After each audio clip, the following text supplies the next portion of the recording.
আসসালামু আলাইকুম। নয়জন কুকিং ব্লগছলৈ পুনৰবাৰ স্বাগতম জনাইছোঁ। আশা কৰিছোঁ সকলো ভালে আছে। আলহামদুলিল্লাহ আমিও ভালে আছোঁ।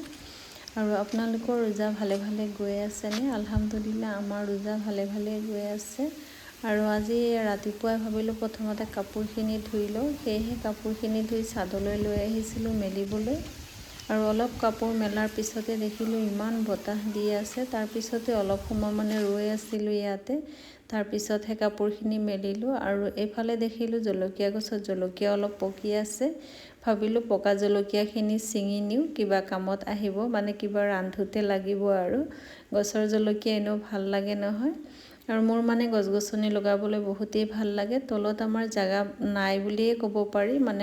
চাৰিওফালে আগৰৰ গছ লগাই থৈছে। কিবা গছ গছনি লগালেও গছ গছনিখিনি নহয়, সেয়েহে লগাবলৈ ভাল নালাগে। উৰহী গছ লগাইছিলোঁ, উৰহী ধৰাই নাই, 4-5টা মানেহে ধৰিছে। আৰু এইখিনি জলকীয়া পাৰি লৈ আহিলোঁ। এইফালে জলকীয়া পাৰিবলৈ দেখিলোঁ বালিচৰ কভাৰ এটা পৰি আছে। বালিচৰ কভাৰখিনি একেবাৰে পাতল, সেয়েহে বতাহত এটা কভাৰ পৰি গ'ল। সেয়েহে ভাবিলোঁ বালিচৰ কভাৰখিনি ঘৰৰ ভিতৰত নি মেলি দিম। ইয়াত মেলিলে অলপ পিছে পিছে পৰি থাকিব। এতিয়া এই গছজোপাৰো জলকীয়াখিনি ছিঙি লৈ আছোঁ। গোটেইখিনি পকা জলকীয়া ছিঙি লৈ আছোঁ।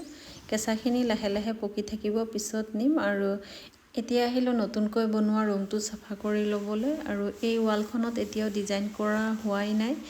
ঈদৰ পিছতহে কামত লগাব চাগে। এতিয়া সময়ো পোৱা নাই আৰু ৰোজা মাহত অলপ ব্যস্তও আছে। আৰু এই জেগাখিনি হৈছে মই অজু কৰিবলৈ ৰাখিছোঁ।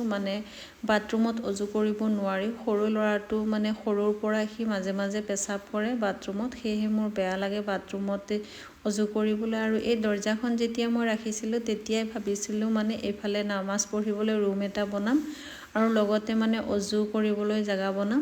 আৰু এইবাৰ যিহেতু মই অজু কৰিবলৈ জেগা বনাই ল'লোঁ, ইমানেই আৰাম পাইছোঁ কি ক'ম। আলহামদুলিল্লাহ, মোক যেন আল্লাহ ইমানখিনি তৌফিক দিছে।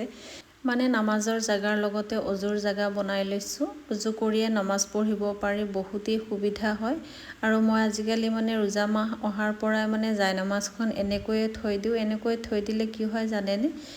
নামাজ পঢ়িবলৈ মন যায়, যেন আজান হৈছে আৰু এতিয়া মোৰ পাটিখনো এনেকুৱাই আছে। নামাজ পঢ়িলেও এনেকুৱা এটা কিবা মন গৈ থাকে। মোৰ এনেকুৱা অনুভৱ হয়। আপোনালোকে এনেকুৱা থ'বলৈ, নামাজৰ পাটি থ'বলৈ বা জায়নামাজ থ'বলৈ জেগা থাকিলে থ'বচোন, দেখিবচোন। আৰু এতিয়া ডাঙৰ ল'ৰাটো গৈছিলে নানীয়েকৰ ঘৰত। তাৰ পৰা আহিলে। মোৰ হাজবেণ্ডৰ ঘৰৰ পৰা 1 কিলোমিটাৰ দূৰত হয় মোৰ মাহঁতৰ ঘৰ। মায়ে কিবা কিবি তাৰ হাততে দি দিছে, এয়া ওলাই লৈ আছোঁ। মায়ে ফুলৰ সিঠা দিলে 2টা, গা মাজিবলৈ বৰ আৰাম হয় গা মাজিবলৈ। লগতে পানীলাও 2টা আৰু নাৰ্জী ফুলৰ গুটি অলপ, পানীলাওৰ শাক, আৰু এইখিনি হৈছে পানীলাওৰ শাক। আৰু লগতে বেঙেনা 2টাও দিছে। এয়া গছৰে হয়, সেইকাৰণে দিছে। আৰু এয়া হৈছে ক'লা কচু। কচুখিনি ময়ে কৈ দিছিলোঁ। আৰু এয়া হৈছে নাৰ্জী ফুলৰ গুটি। বস্তুখিনি সামৰি এতিয়া আহিলোঁ পাকঘৰলৈ। আৰু গাঁৱৰে কোনোবাই মাছ দি থৈ গৈছিলে, মই জনাই নাছিলোঁ। তেখেতে ফ্ৰিজৰ আইচত সোমাই থৈ দিছিলে। আৰু আফনানে কিবা খোজাতহে মই গৈ ফ্ৰিজ খুলিছিলোঁ, দেখিলোঁ মাছ থোৱা। আৰু তেখেত ঘৰত নাছিলে। ফোন কৰি সুধিলোঁ মাছ কোনে দিছে, ক'লে গাঁৱৰে এজনে দিছে। আৰু এতিয়া প্ৰথমতে মাছখিনি কাটি ভালকৈ ধুই ল'লোঁ। পুঠি মাছখিনি মই ইফতাৰৰ সময়ত ভাজি বনাম। আৰু মিছা মাছখিনি থৈ দিম। কালি ক'লা কচুৰ সৈতে মিছা মাছ বনাম। এনেকুৱাকৈ বনালে বৰ সোৱাদ লগা হয় খাবলৈ। আৰু এইফালে মই পানীলাওৰ শাকখিনি ওলাই লৈছোঁ, এইখিনি ভাজি খাবলৈ। এইখিনি আকৌ কালিলৈ খাম বুলি ভাবিলে শুকাই যাব। সেয়েহে আজিয়েই পানীলাও শাকখিনি ভাজি খাম বুলি ভাবিছোঁ। আৰু তেখেতে এয়া মাছ লৈ আহিছে। গাঁৱৰে কাৰোবাৰ পুখুৰীত 5 কেজি নে 6 কেজি ওজনৰ ভকুৱা মাছ এটা উঠাইছিলে। আৰু তেখেতৰ আমাৰ ঘৰৰ ওচৰতো লৈ আহিছিলে। তেখেতে ভাবিছিলে প্ৰথমত গোটেইটো মাছ 2000 টকাত লৈ ল'ব। পিছত শুনিলে যেন গাঁৱৰ বহুত মানুহে দেখিছে, চবে কৈছে যেন কাটিলে আমাকো 1 কেজি দিব। সেয়েহে ভাবিলে যেন নাই, মই অকলে খালে মোৰ বেয়া লাগিব, তেখেতৰ অকলে খালে। সেয়েহে তেখেতে ক'লে যেন বজাৰত লৈ যোৱা, তাত গৈ পেলাই কাটি মোক 1 কেজি দি থৈ যাবা। আৰু সেয়েহে তেখেতে আকৌ গৈ পেলাই এয়া 1 কেজি মাছ আনিলে। আৰু ডাঙৰ ভকুৱা মাছ আছিলে। খাবলৈও বহুত সোৱাদ লগাই হ'ব চাগে, বনালেহে গম পাম। আৰু মাছখিনি ধুই ল'লোঁ। এতিয়া এই বক্সতে ভৰাই ফ্ৰিজত থৈ দি আছোঁ, পিছত বনাম। আৰু এতিয়া ইফতাৰৰ বস্তুখিনি ৰেডি কৰি ল'লোঁ। আমি মানে ইফতাৰৰ সময়তে অলপ ভাত খাই লওঁ, পিছত আৰু 9টা-10টা মানত ভাত নেখাওঁ, একেবাৰে আকৌ চেহেৰীৰ সময়তহে খাওঁ। সেয়েহে মানে একেবাৰে লগতে ভাত বাঢ়ি লৈছোঁ। যাৰ যিমান মন যায় অলপ হ'লেও ভাত খাই ল'ব আৰু ৰাতিলৈ কোনো নেখায়।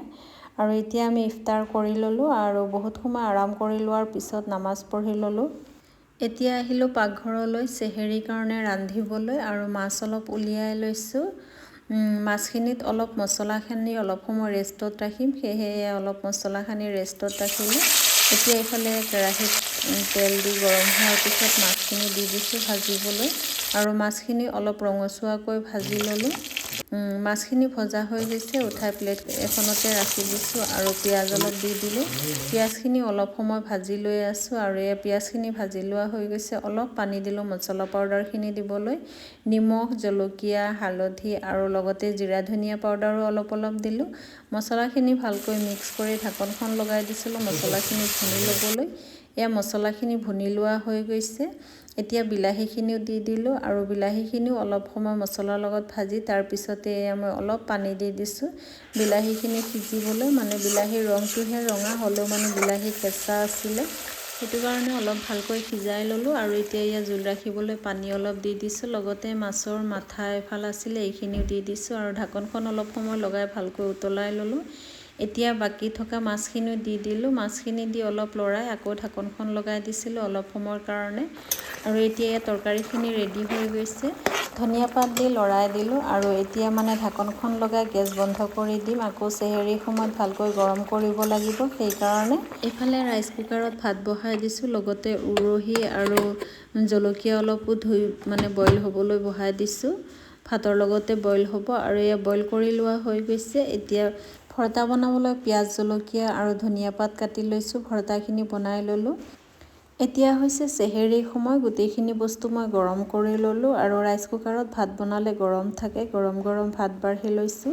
আৰু এয়া হৈছে উৰহিৰ ভৰ্তা। উৰহিৰ ভৰ্তাখিনি খাবলৈ যেন ইমান সোৱাদ লগা হৈছিলে। আৰু এয়া হৈছে ডাঙৰ মাছৰ ভুনা বা জোল, যি মন যায় তাকে ক'ব পাৰি। মাছৰ তৰকাৰীখিনি খাবলৈ বৰ সোৱাদ লগা হৈছিলে। আৰু আজিৰ চেহেৰী আমি এয়াৰেই খালোঁ, লগতে গাখীৰ আৰু খেজুৰ আছিলে। মানে আজি কল নাই, কল শেষ হৈ গৈছিলে। ঘৰত আনি থ'লে মানে আপোনানে মাজে নি খাই দিয়ে। আজিৰ ভিডিঅ'টো ভাল লাগিলে মোৰ চেনেলটো ছাবস্ক্ৰাইব কৰি থ'ব, ফেচবুকত চালে মোৰ পেজটো ফ'ল' কৰি থ'ব। আৰু যদিহে নতুন কোনোবাই চাইছে মোৰ ভিডিঅ' তেনেহ'লে প্লিজ মোৰ চেনেলটো ছাবস্ক্ৰাইব কৰি থ'ব। আজিৰ ভিডিঅ'টো মই ইয়াতে সামৰি আছোঁ। আল্লাহ হাফিজ।